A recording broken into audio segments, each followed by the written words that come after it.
When I was a young goblin, I had a Sega Master System. That's right, I was one of those kids. I loved it and played it constantly, but I also loved the NES and would play that whenever I had the chance. I just wanted to play games. I loved Sega and I loved Nintendo. Just call me neutral in the first ever console war. One of my earliest RPG-adjacent titles I played to death was Sega's very own Wonder Boy in Monster Land. I was just old enough to understand the difference between RPGs and games that were almost RPGs. I had played Final Fantasy, I had played Zelda. Games like Zelda scratched an itch that RPGs could not. They had some action to them, and Wonder Boy in Monster Land was and is one of those kinds of titles that skirts the line between RPG and action. Monsterland is based on the tried and true run-to-the-right philosophy that 99% of early games had. You'll be fighting everything from snakes, to bats, to goblins, to rat men. But you won't be stomping on them Mario style like in a lot of other games. You'll be primarily swinging your sword to smash their cute little faces in. You will get sword upgrades though. Sword upgrades are found by fighting optional and sometimes really well hidden boss monsters. These are almost mandatory as your strength drops off real fast as you progress. Even with the sword upgrades, some of these regular monsters can take up to 8 hits to kill, which is way too many. For a boss, sure, but for a little tar monster that you'll fight 10 times in just one level? Way too many. You can also buy upgrades for your armor, boots, and shield. All of that cash you find from smashing goblins can be used to increase the defense of your armor, the speed and jump of your boots, and the color of your shield. Shields will always knock down arrows and projectiles that hit them, but whether you have the cheapest shield or the strongest shield, they all do the same thing. So skip the shield upgrades and focus on your armor and boots. Now this is where I have to mention probably the biggest issue with this game. You are not going to have enough money to get everything. Upgrades are super expensive, and on top of your armor, shield, and boots, the fact that you can also find item shops that sell magic spells, shops that sell temporary stat boost items, and hospitals to heal yourself, you are running out of money pretty fast. One way to mitigate the cash flow issue is finding hidden gold. Sometimes standing or jumping in suspicious spots will cause gold coins or even gold bags to appear. Jumping at the edge of clouds, on top of buildings, or at the corners of platforms will cause money to sometimes literally manifest from out of nowhere. And a lot of the time you can do this 3 or 4 times, causing multiple paydays to arise. The downside to this is that you need to figure out where to jump, and sometimes you will be jumping around so long that you will run out of time.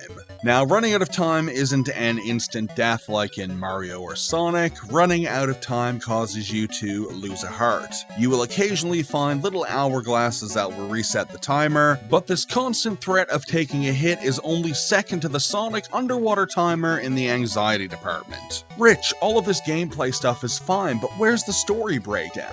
Well, here it is. Go kill the dragon.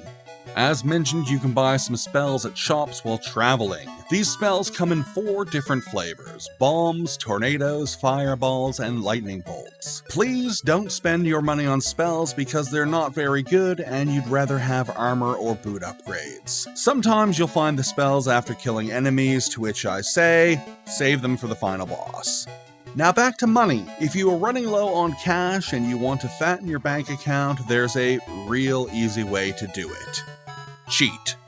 In the arcade original, you could do this weird little trick with the joystick while jumping. If you wobble it back and forth just as you spawn a gold coin during a jump, this coin will be worth a lot more than it normally would be. Like a coin that normally is worth a couple of gold is now worth 50 or 60 gold.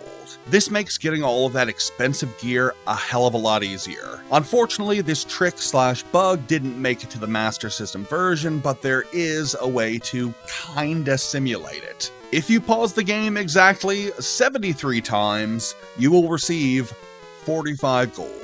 Whether this was a response to the joystick wobble trick not working or not is up in the air, but rubbing out a couple hundred extra gold for a boot upgrade or whatever can definitely help you get to where you need to get going.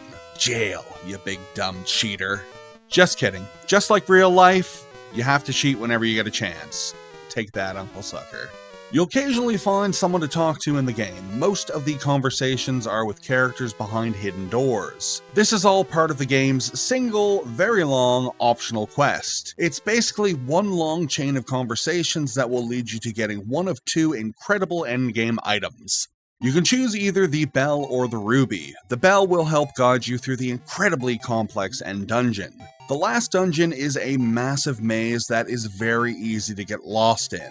If you get lost and go the wrong direction, you'll get teleported back to the very beginning of the maze, with all of the enemies respawned. The bell will chime if you approach the correct passage in the labyrinth, signaling you're on the right track. If you approach a door or passageway and you don't get a chime, turn around and go to the next one. You'll know you're on the right track when you hear the chime. If you know the maze like you know the back of your hand, or if you're living in 2024 with easy access to maps, choose the ruby. The ruby will greatly weaken the end boss, making him much easier to defeat. Now that being said, after you kill the end boss, the dragon, he then transforms into the mecha dragon, and he is just as hard to kill as if you don't have the ruby. So yeah, get the ruby. The game's graphics are some of my favorite on the Master System.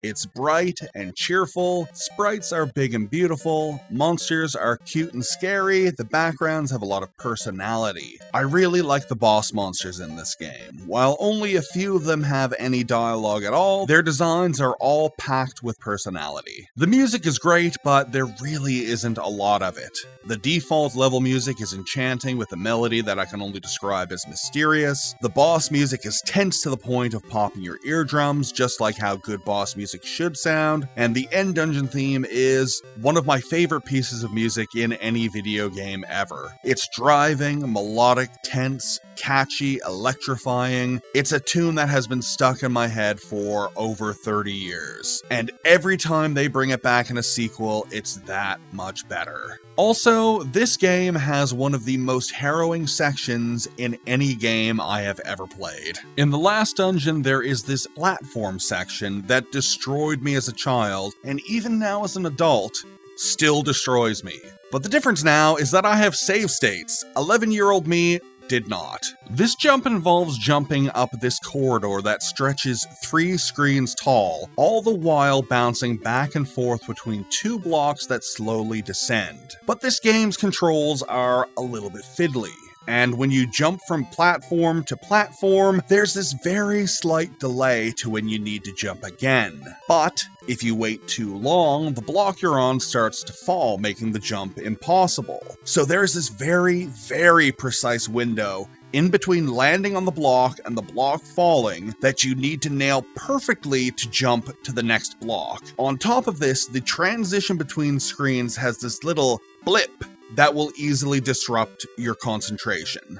Let me tell you, the amount of times I have lost to this game from falling over and over again, slowly losing health due to the time running out, is absolutely wild. This section is nasty. It's a buffalo shite milkshake swirled with capybara dingleberries. And you just gotta chug the whole thing down while pretending this joke isn't a 2-bit AVGN knockoff.